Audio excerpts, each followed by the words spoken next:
Shalom. Jumpa lagi dengan Channel Legion of Jesus, memberitakan kabar baik bagi semua orang.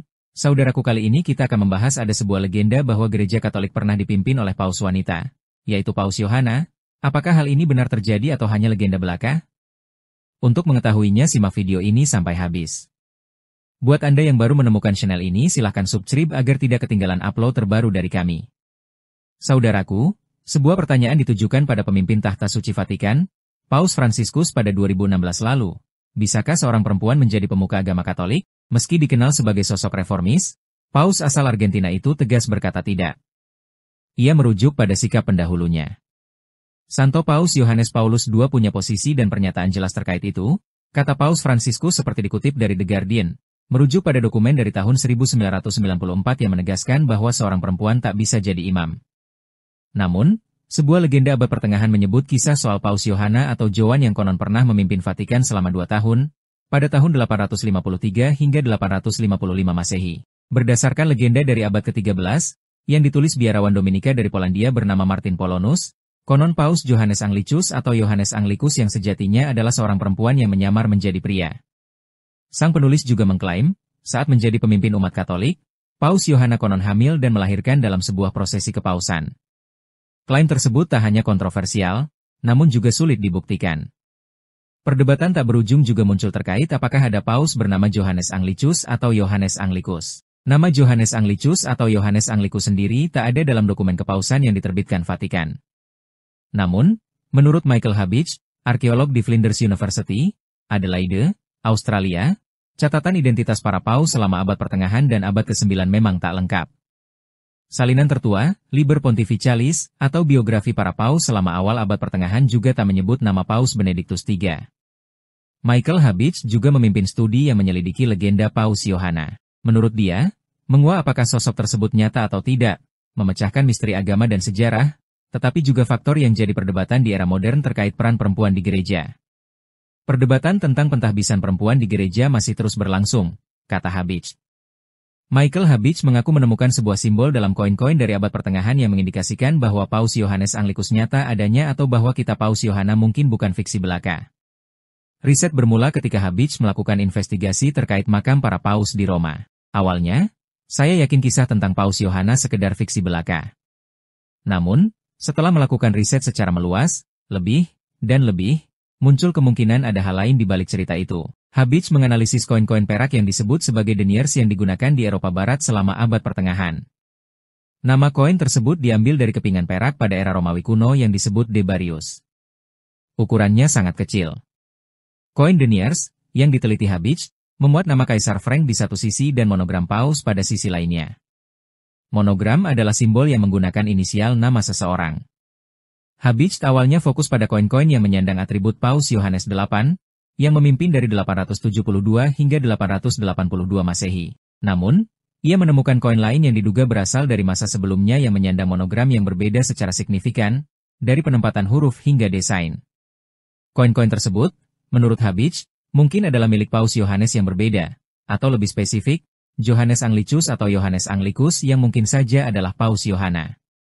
Habich mencatat sejumlah sumber sejarah yang mengindikasikan bahwa Paus Yohanes Anglicus memerintah dari tahun 856 hingga 858. Salah satunya, penulis sejarah, Conrad Botho yang menulis, seorang Paus Yohanes menobatkan Louis II dari Italia sebagai Kaisar Romawi Suci pada tahun 856. Monogram adalah cikal bakal tanda tangan yang ada saat ini, kata Habich. Jadi, kita mungkin memiliki semacam tanda tangan milik Paus Yohana.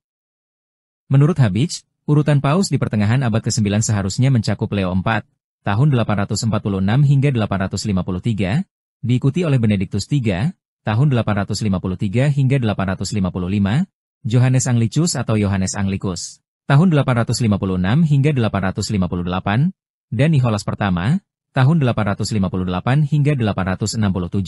Ia menambahkan, berdasarkan literatur ilmiah, koin-koin tersebut tidak palsu.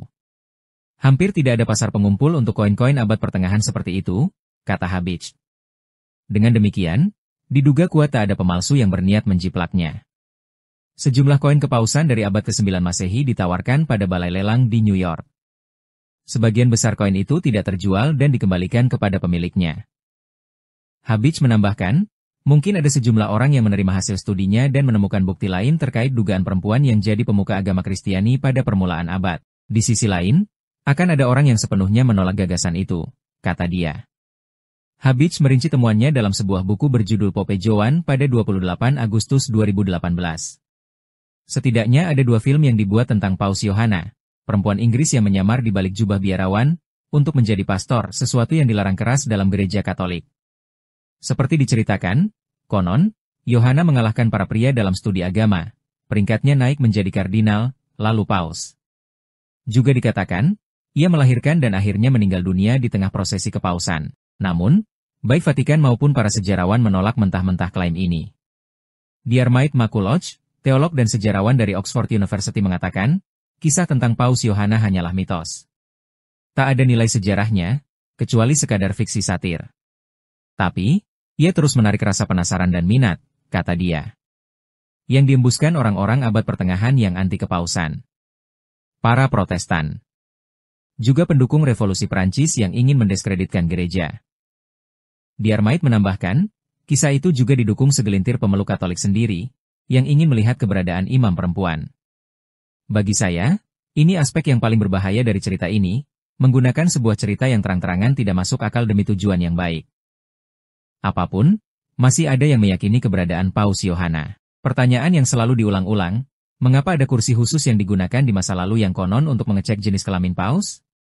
Atau, bagaimana dengan Vicus Papisa atau Road of the Lady Pope, sebuah jalan kecil atau gang dari abad pertengahan yang dihindari dalam prosesi kepausan? Menurut legenda, jalan itu adalah tempat di mana Paus Yohana meninggal saat melahirkan. Namun sejarawan membantah klaim itu. Jalan itu diberi nama Vicus Papisa tak ada kaitannya dengan keberadaan Paus Yohana, melainkan terkait keluarga Pape yang pernah tinggal di sana. Legenda Paus Yohana dijadikan inspirasi bagi perempuan untuk mengimbangi dominasi pria di gereja Katolik Roma. Demikian saudaraku, legenda tentang paus wanita bernama Yohana yang pernah memimpin gereja Katolik ternyata tidak dapat dibuktikan secara ilmiah maupun sejarah. Jadi ini hanyalah sebuah legenda atau cerita yang dibuat untuk menjatuhkan gereja Katolik. Semoga hal ini bermanfaat bagi Anda dan menambah pengetahuan Anda. Tuhan Yesus memberkati kita semua. Demi nama Bapa dan Putra dan Roh Kudus. Amin.